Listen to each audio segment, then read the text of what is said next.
You pick the year because not only is he the best player ever, he's had the longest prime ever. But now that we're at game 1072, let's just do a tale of the tape. LeBron has more assists, LeBron has more rebounds, LeBron has a higher field goal percentage, LeBron has a higher three-point percentage, LeBron has a higher box score plus minus, LeBron has a higher value over replacement player, LeBron's been to more NBA finals, LeBron has more everything in the playoffs. So statistically, here's what Jordan's got. He's scored, yeah, inefficiently compared to LeBron, because he shot like the. He was a scorer. He was a scorer. LeBron's not a natural scorer, no, and is probably going to finish with more points than anyone in the history of the sport. For a long time, D. Wade, for about a decade to 12 years, was the best two-guard. Klay Thompson is D. Wade, but 3.5 inches taller and a better shooter. There's no way that LeBron James belongs above. I'll just throw out 5 players to you. Michael Jordan, enough said. Magic Johnson, enough said. Kareem Abdul-Jabbar, 6 rings and 6 MVPs.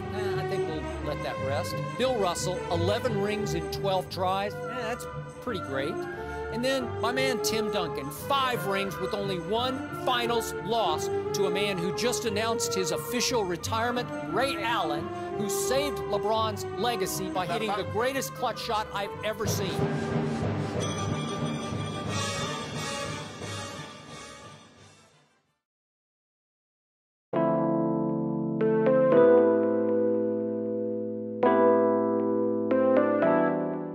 Alright, so this video is going to be about something that I have complained about time after time on Twitter, but never bothered to address on the channel.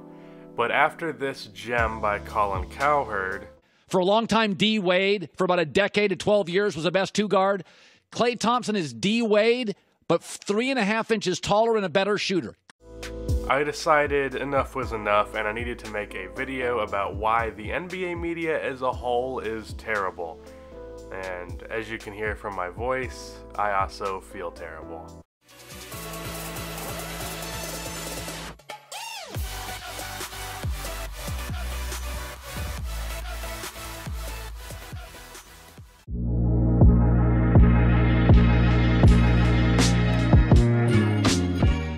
Okay, so before I go in depth here, let me just start off by debunking the brain-numbing clips I opened this video with.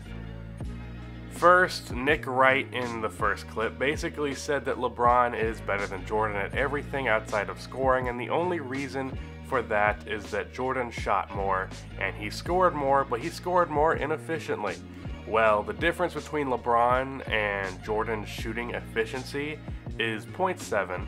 So if Jordan shooting 49.7% is inefficient, then LeBron shooting 50.4% is also inefficient. He also failed to mention that Jordan leads LeBron in career steals by quite a bit, nearly 800, and blocks by 63 blocks. He also has 740 less turnovers. And since he mentioned advanced analytics, he failed to mention arguably the most important advanced stat, which is PER, player efficiency rating. In that stat, Jordan leads LeBron by only 0.2, but since he wants to use a small sliver of a stat to create separation between the two, I'm referring to Nick's field goal percentage point, why not use it for Jordan? So that's just blatantly bias on Nick's part, something that I'm not surprised by because the NBA media as a whole tends to be layered and biased on one side or the other. Because the whole Jordan versus LeBron thing has become such a big thing this year, or I guess I should say a bigger thing this year. So let's go to the opposite side of the stupid spectrum in this never-ending debate. Skip Bayless, the OG of ridiculous claims and just straight up falsehoods. In his clip, he said that LeBron is not a top 5 player of all time, which just as a blank statement is really damn stupid, but he proceeds to list off players who he believes are better than LeBron. Jordan, Magic, Kareem, Bill Russell, and Tim Duncan. Now, if he decided to debate those guys as individual players versus Jordan, especially for MJ and Kareem, there would be very good cases there. But the case that Skip, like many other traditional NBA media sources are always keen to do, is to just simply count rings, not count in any other factor when it comes to the debate. It's really just not that simple, because if it was, we would all have Bill Russell as the greatest of all time, but I'd say that a vast majority of NBA fans do not have Russell as number 1, nor does Skip Bayless, so his ring counting analysis is also contradictory. Now, outside of Jordan versus LeBron, I'm working on a whole documentary about that, so I'm spending enough time on that debate as it is. Let's look at the inspiration for this video, Colin Cowherd. Now, while Nick Wright and Skip Bayless might be on two different sides of the NBA media, Cowherd is in a whole nother universe separate from the NBA media. In this clip, and I can't believe I'm actually saying this out loud right now, and I couldn't believe I was typing this as I was writing this script, but in this clip, Cowherd says that Klay Thompson is Dwayne Wade, except 3 inches taller and a better shooter. Now, first of all, no. Second of all, also no. And third of all, Klay Thompson and Dwayne Wade are completely different players. Dwayne Wade in his prime was a ridiculously athletic slasher with lethal ball handling ability and an incredible mid-range game. Klay Thompson is a catch-and-shoot spot-up shooter. The only thing that these two have in common is that they both play the shooting guard position, and they are both really great defenders. That is it. Also, to say that he is Dwayne Wade but taller and a better shooter implies that Klay is better than Wade, because he said that he is Wade, but, and then proceeded to add 2 things that would be an improvement upon Dwayne Wade's existing game. Which means that Colin Cowherd legitimately believes that Klay Thompson is better than Dwayne Wade. Also, in this top 10 list, he had James Harden above Klay Thompson, so he also believes that James Harden is better than Dwayne Wade. And also, For a long time, D. Wade, for about a decade to 12 years, was the best 2 guard. For a long time, D. Wade, for about a decade to 12 years, was the best 2 guard.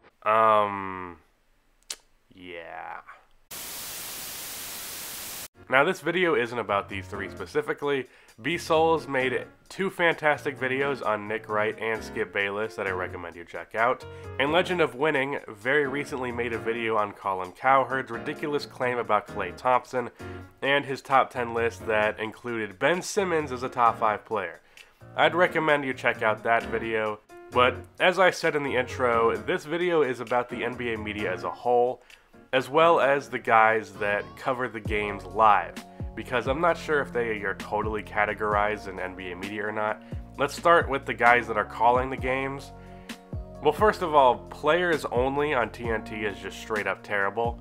When it comes to analysts, I tend to respect former players a good bit more and value their opinion more in most aspects of the game, but when it comes to talking about modern day basketball, their opinion can sometimes be pretty bad based off their own bias. But players only night is just god awful, mainly because it's full of old players who hate or at the very least dislike modern NBA ball. So while they don't directly say it, you can hear it in their snarky replies and commentary that these guys just don't respect modern day play styles. They criticize it, saying, oh, they're taking too many threes, or they need a legit big man in the paint. Little things that just build up and make my blood boil. Back to NBA media, the real reason that NBA media really sucks is the reason that traditional media as a whole has been awful the past few years. And that reason is how much clickbait and sensationalized headlines there are in the media. Clickbait just in the sense of NBA related articles, but also in shows like Undisputed. Skip Bayless will tweet out something like, Anthony Davis is the most overrated player in basketball, now on Undisputed. That headline is something that the NBA media is constantly looking for. Their job, which really is the main problem with them, is to generate views, not to put out actual legitimate NBA analysis. So they end up saying very wild things for the sake of gaining attention. And the viewer is partially to blame for that. If Skip Bayless had normal average takes, no crazy anti-LeBron rants, and just said things that are grounded in reality and aren't blatantly biased, if Skip Bayless did that, would we all know his name? Would I be making a video with his name in it and his face in the thumbnail? Probably not. Skip branding himself as a LeBron hater or even the LeBron hater is the reason that he is so well known, and that's why his paycheck is so large. So the viewer is at least partially to blame. Same thing goes for Nick Wright and Colin Cowherd, Stephen A. Smith, Shannon Sharp, etc. So we are partially to blame for looking for these sensationalized headlines, and especially casual fans, because unfortunately, casual fans aren't very likely to click on an article about Jeremy Grant's player grade or how Alex Poythress epitomized how the Pacers managed minutes and blowouts. Now you can't really blame casuals or even regular NBA fans for not clicking on that, because it just makes sense to choose a LeBron James article over an Alex Poythress garbage time minutes article. But the fact that you need big names in the title makes for some sensationalized media. Now don't worry, no need to start typing a comment about this because I'm going to address it right here. I'm guessing that a few of you might be thinking, how is NBA YouTube any better than traditional NBA media? Well, first of all, being that I am an NBA YouTuber, I clearly have a biased opinion, but even before I myself became an NBA YouTuber, I had the opinion that NBA YouTube is infinitely better than traditional NBA media. Now you might say that a lot of the criticisms that I just gave NBA media could apply to NBA YouTube. Clickbait is YouTube's version of sensationalized headlines. However, I don't think clickbait in the NBA YouTube community is all that bad. There are a few channels that just straight up post lies for videos, saying that a player got traded to a team that they didn't, but those channels, while they do generate views, are generally hated on and blasted by the community, and one channel in particular called Sports Hub was called out in a video by Clay Allen, which I also recommend you check out. But overall, in comparison to other sections of YouTube, clickbait is not that bad. And in the YouTube's version of mainstream NBA content, the bigger NBA YouTubers don't clickbait too bad. Mike Korzemba is the one really known for clickbaiting in the NBA community, but really by definition it's not clickbait, because clickbait is intentionally misleading someone to get them to click on the video, and while his titles might be a little dramatic, clickbait isn't the right word, except for maybe this video. But looking at Korzemba, Dom2K, B-Souls, Legend of Winning, Zach Lee, NBA Storyteller, who's an underrated YouTuber that you should all be subscribed to, Andy Hoops, A Funky Diabetic, and B-Ball Breakdown. Also, I'd like to thank myself. All of those guys are credible at the very least. So yeah, that's my gripe with traditional NBA media and why NBA YouTube is so much better. That's the end of this video. Please be sure to like and subscribe for more NBA content like this. And cue the outro music. Klay Thompson is D-Wade, but 3.5 inches taller and a better shooter.